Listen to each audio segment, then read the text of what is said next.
Hello, everyone. This is Tash. I hope you can hear me. You can see me well. Let's see. 1 second. Settings, camera. There we go. I think that's a little better. Hello. Hi, everybody. Let me get my camera working. Okay. This is supposed to have camera recognition.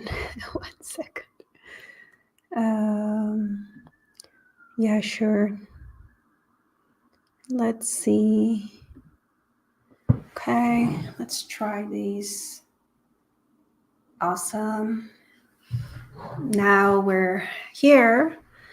And well, I know I changed this event a few times. So, I mean, if you're here live, thank you so much. If not, still, thank you for watching. I know your time is very valuable, and I'm always very mindful of that when I'm recording and sharing. And this is something that I really, really have been working on for a while. And the reason why I haven't actually done it, and this is the first show, it's because I'm actually very shy. I'm very shy in public. I'm very shy. Maybe not shy. I just kind of don't like people and their opinions. And that's something that makes me like wonder if I should be doing certain things. But I know I should. And this is why I want to be sharing this very special space with you. The whole idea is hopefully we, you, and me together can change the world. And I know you are watching somewhere in the world. Hopefully, we can. You have more power than I do because I'm really no one. I'm just someone that has insight, perspective, and a lot of great ideas. But you, whoever you are watching, you're in a better position to do something. So today, I want to put this show in context. And yes, it's America 2.0 because America is experiencing, like the rest of the world, a transformation. But for America, it's going to be greater and it's going to have a bigger impact because right now we are like at the top, at the very top. And it's probably going to be in my generation where we're not going to be at the top anymore. And the changing powers are going to be drastically different because we're seeing it with China, and China and the US are not very similar. So it would be very interesting to see how the world is going to look like when China is in power. But hopefully we can like stop that a little bit because I really don't want China to be the world leading order. So instead of me telling you anything, because I don't think I am by any means the smartest, I am the cutest, but not the smartest in the world, I actually think there's extremely smart people that have done a terrific, terrific job at explaining exactly what is going on in the US right now. And not only based on their 60, 70 years of experience in this world, and as people that have made billions of dollars in the US, but especially as people that have studied history, all the empires in history, and they know that this is just another cycle, meaning that we're not the first ones and we will not be the last empire in the world. But anyway, so I want to share with you a portion of one of my favorite videos by Ray Dalio. If you don't know who Ray Dalio is, I'll share with you right now. So Ray Dalio is a billionaire, and he's an American investor, and I'm just reading right now, and hedge fund manager who served as co-chief investment officer of the world's largest hedge fund, Bridgewater Associates, since 1985. So he knows a few things you can imagine about how the world works in order to make that kind of money. And I think by all means, we should watch one of his videos, trying to see how can I share my screen, probably present, share screen. There we go. Excellent. Ray Dalio, Principles for Dealing with the Changing Order. So now you're seeing my screen. And so I'm going to start the video in the 26-minute, because I want to spare you all the time, but you should totally go watch it on your own, because this is just like an amazing, amazing video. And I'll stop where I think there's a need to give some insight. So let's just watch it. It's going to be really fun. I'm not going to make you watch it in twice the speed, although it should be sufficient. Anyway, let's just watch it. I know. It's a movie time. Awesome.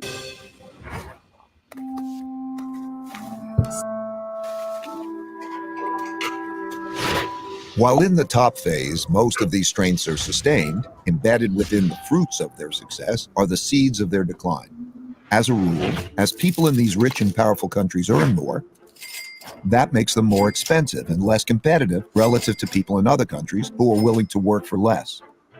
At the same time, people in other countries naturally copy the methods and technologies of the leading power, which further reduces the leading power's competitiveness. For example, British shipbuilders had less expensive workers than Dutch shipbuilders. So they hired Dutch designers to design better ships that were built by less expensive British workers, making them more competitive, which led the British to rise and the Dutch to decline. Also, as people become richer, they tend not to work as hard. They enjoy more leisure, pursue the finer and less productive things in life, and at the extreme become decadent. Values change from generation to generation during the rise to the top, from those who had to fight to achieve wealth and power to those who inherited it. They're less battle-hardened, steeped in luxuries, and accustomed to the easy life, which makes them more vulnerable to challenges. The golden era of the Dutch Empire and the Victorian era of the British Empire were such high prosperity periods like this. As people get used to doing well, they increasingly bet on the good times continuing and borrow money to do that, which grows into financial bubbles. Naturally, the financial gains come unevenly, so the wealth gap grows. Wealth gaps are self-reinforcing because rich people use their greater resources to reinforce their powers. For example, they give greater privileges to their children, like better education, and they influence the political system to their advantage. This causes the gaps in values, politics, and opportunities to grow between the rich haves and the poor have-nots. Those who are less well off feel the system is unfair, so resentments grow. But as long as the living standards of most people are still rising, these gaps and resentments don't boil over into conflict.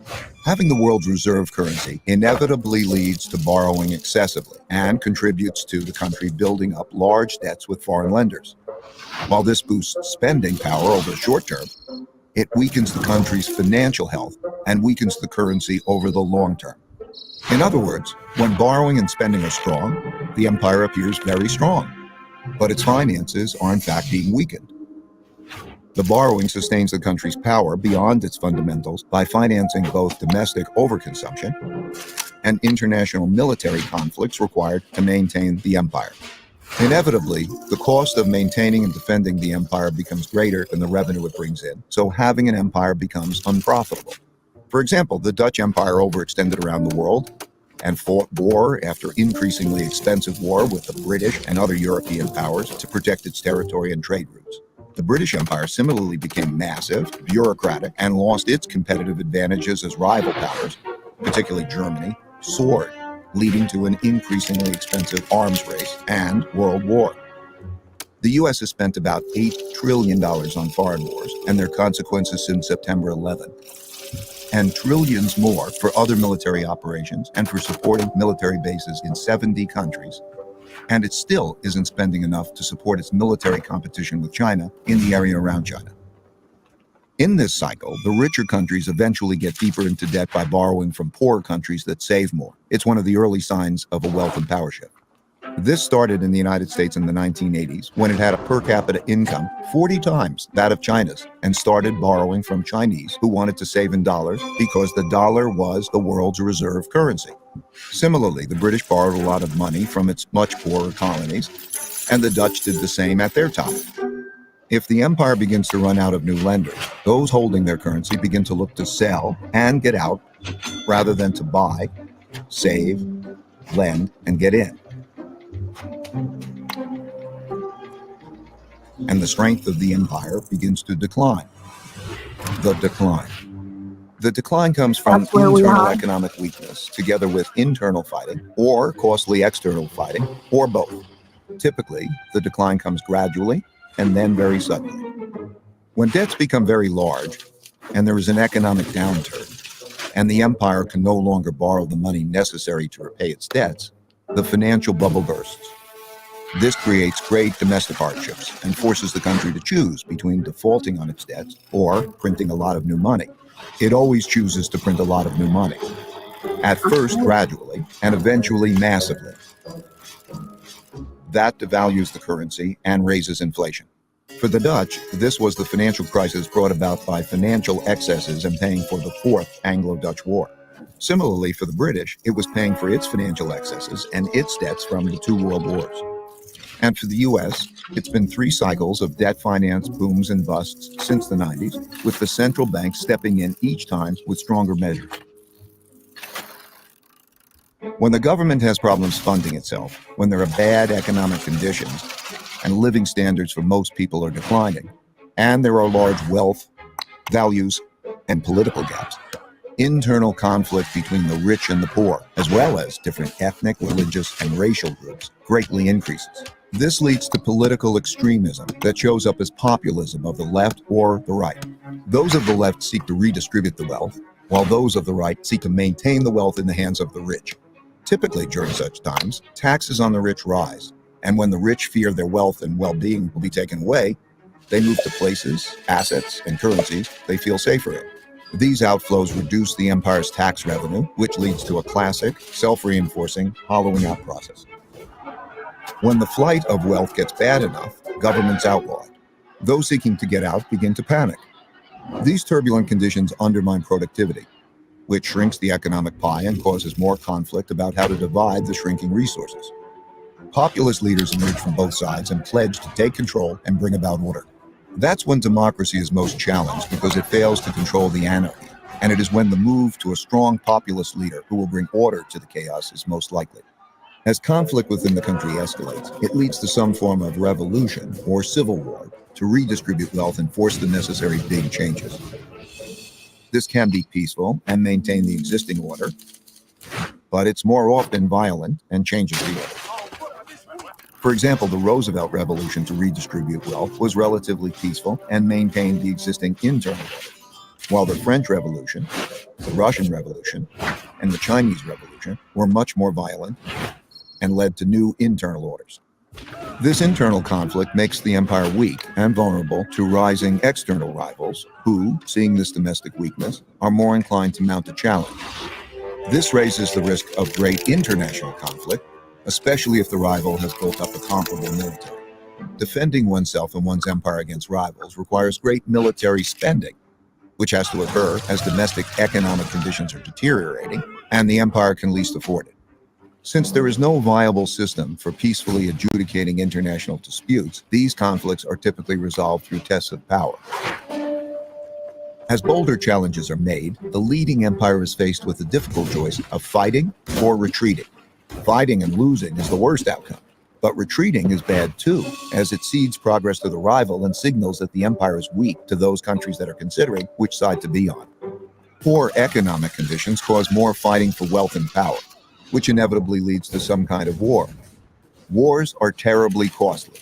At the same time, they produce the tectonic shifts that realign the new orders to the new realities of wealth and power in the world. When those holding the reserve currency and debt of the declining empire lose faith and sell them, that marks the end of its big cycle. Of the roughly 750 currencies that existed since 1700, less than 20% now exist, and all of them have been devalued. For the Dutch, this happened after their defeat in the Fourth Anglo-Dutch War, when they weren't able to repay the massive debts they built up during it. This led to a run on the Bank of Amsterdam and a desperate sell-off, forcing massive money printing, which devalued the currency and the empire into irrelevance. For the British, this happened after World War II, when despite their victory, they could not repay the massive debts they borrowed to fund their war effort. This led to a series of money printing, devaluations, and sell-offs in the British pound, as the US and the dollar emerged dominant and created a new world order. At the time of this recording, the United States hasn't yet reached this point. While it has massive debt, spends more than it earns, and funds this deficit with more borrowing and printing huge amounts of new money, the big sell-off in dollars and dollar debt hasn't yet begun. And while there are great internal and external conflicts occurring for all the classic reasons, they've not yet crossed the line to become wars. Eventually, out of these conflicts, whether they're violent or not, come new winners who get together and restructure the losers' debts and political systems and establish the new world order. Then the old cycle and empire ends and the new one begins, and they do it all over again. That's a lot of detail I just threw at you to paint a picture of how the typical big cycle transpires. Of course, not all of them transpire in exactly this way, but most. So basically, that's what's going on. We are in the decline phase of an empire, awesomely explained by Ray Dalio, and I hope that you guys understand that this video was recorded. Let's see, when was this recorded? So stop sharing this one. Let's go out of here. Okay, yeah, so Ray Dalio says in the video, like, the US is not there yet. This was 2 years ago. And yes, it might seem like we're not there yet, but there's a lot of things going on in our country, and where, of course, North America, like Canada and Mexico, play a huge role. But internally, there's as well, of course, always a lot of opportunity that I want you to be part of, because if you're part of that, of capturing that opportunity, and we are obviously working together, we're going to make America stronger. And I am not a political person, but I believe that politics have a huge role. And internally, what we need to understand is that we need to actually stay strong together. America has this beautiful, beautiful quality where it's very diverse in ages and races and cultures and philosophies, and all that is great. And honestly, that's what makes us like so powerful. But at the same time, painting like a very hard line between those things and just trying to make everything a conflict, it's definitely not going to help us, right? So think more like a business person. And I know it's hard because most people are not business people. You are probably an employee or a housewife or a house husband. Maybe you're a teenager.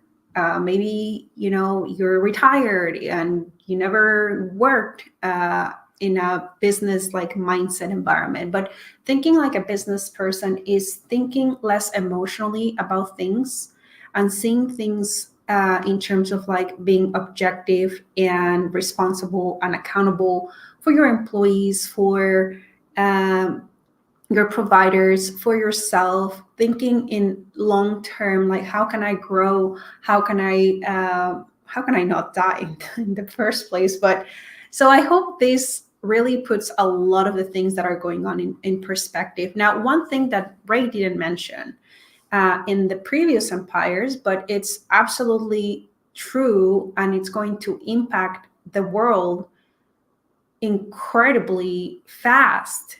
I mean, it has already, but even more so in the next 2 years, is technology.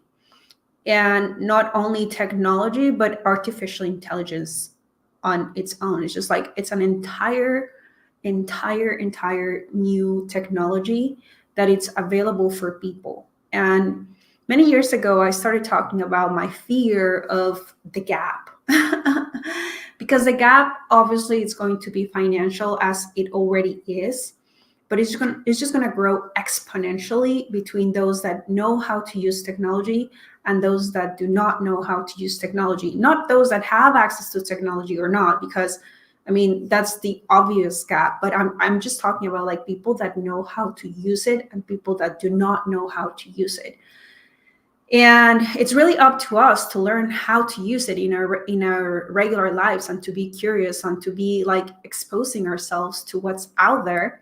I just read this book. I'll show it to you from, okay. It's called The Coming Wave, and it talks about obviously AI. It's by the founder of DeepMind. It's a great book. And if I was scared like 2 years ago, I'm terrified now. And I'm not scared for me. Like, I'll be fine. But I'm terrified because the world is going to look like almost like science fiction, like you have the ultra wealthy, like you can't even see them, you can't even touch them, you don't even know anything about them, and they don't care about any of us. Then you have the rich people that are like struggling to stay there, and they're, probably most of them business owners. And then you have like a middle class-ish of employees, and I'll talk about employees in 1 minute, but it's going to affect, the world of AI and robots, and all of them are going to be affected. And then you have the rest. And the rest doesn't look like homeless people, although some homeless, like in California, eating legs. Yes, it's like, these are like, I call them zombies because they are so far gone. And yes, there are resources to help them, but they need to be able to help themselves. And that's really, really hard, especially with all the context of society and mental health, and no resiliency, no accountability for all of us. So that is like scary, like very scary. If you think the gap right now is like this, it's just going to be like this. And usually, I'm not saying that's going to be your case, but usually what happens is that people tend to go down in socioeconomic levels. So if you're like here, you're going to be like there. So hopefully, I mean, that's going to happen, but hopefully it doesn't happen as fast as it's happening right now. Now, the other thing that we should be very like attentive of is what is happening in order to stop the decline of the world changing order. And one of the things that is happening here in the US that it's massive, and I don't think it's happening fast enough, but this is one of the opportunities where you watching me can actually tap into like right now. And that is manufacturing. Okay, manufacturing in a lot of sectors is absolutely crucial. Why? Because for many, many years, the US delegated that part to China. So yes, the designs were American made, but the actual manufacturing was done in China. Now, with all the conflicts that we have, we're trying to bring that manufacturing back to the US. But internally, we have these conflicts that Ray Dalio talks about, which are laziness and big corporations basically just firing to increase the stakeholder value, unemployment or employment in things like labor. And labor is going to increase. Like labor, so far, it's almost like AI proof because you cannot really replace people doing labor yet. Elon Musk is going to play a huge role in that with his robots, but that is still like a decade away, hopefully. But in terms of like employees, now they're hyper productive, right? And so when it comes to manufacturing, we have to think automation. And that's why I actually did the 2.0, because that's better understood in the high-tech world, and manufacturing, of course. So there is definitely a revolution in many, many ways. Silent, loud, there's probably more than one revolution happening right now, but you can be part of it. That's the beautiful part of America. America has these opportunities that nowhere else in the world are available. Now, one of the things that you have to also be very, very mindful of is, where is the government allocating money to make all these things happen? So grants, incentives, contracts are incredible right now for small business owners. Why? Because small business owners, minority-owned businesses, are going to play the most important role in America 2.0. How can we make sure that small businesses, minority-owned businesses, are part of taking advantage of the grants, of the contracts from the government, and obviously making sure that they're prepared to fulfill their contracts? Well, I think it's financing. I think there's going to be a massive amount of merger and acquisition, financing. The big guys are going to look at all the small guys and be like, hey, I can help you. And you should want the help, because that is what is going to actually make America great again. And of course, I'm using this like super cool phrase, mostly known because of Trump. Trump had great policies. I'm not a political person again, but what Trump has, and this is not political, is just, it's just creating conflict. He creates a lot of fucking conflict, just like a lot of freaking conflict. And when we have a country that is already extremely, extremely divided, what we don't need is that kind of tone. We don't need a person reminding us every single day of how much hate there's out there. And Elon, you too, okay? Like, just stop. Like, why are you guys doing this? What we really need right now is not to talk about what divides us, but what makes us stronger together. Yes, there are things that makes us extremely different, but do we really have to focus on those things? I think we don't. I think it's important to acknowledge them and to figure out how to provide a safe space to talk about them, to provide a safe space to give the attention that they need. But to talk about them all the time with a tone of hate and division is not going to be great. So this is what America 2.0 is about. It's about, we come together, we understand what are the priorities of the country, because also that's where the money is going and where the opportunity is. And remember, America is the land of opportunity. It's not the land of jobs. It's the land of opportunity. But you need to be able to see the opportunity and then to take advantage of the opportunity. And that has always happened with partners.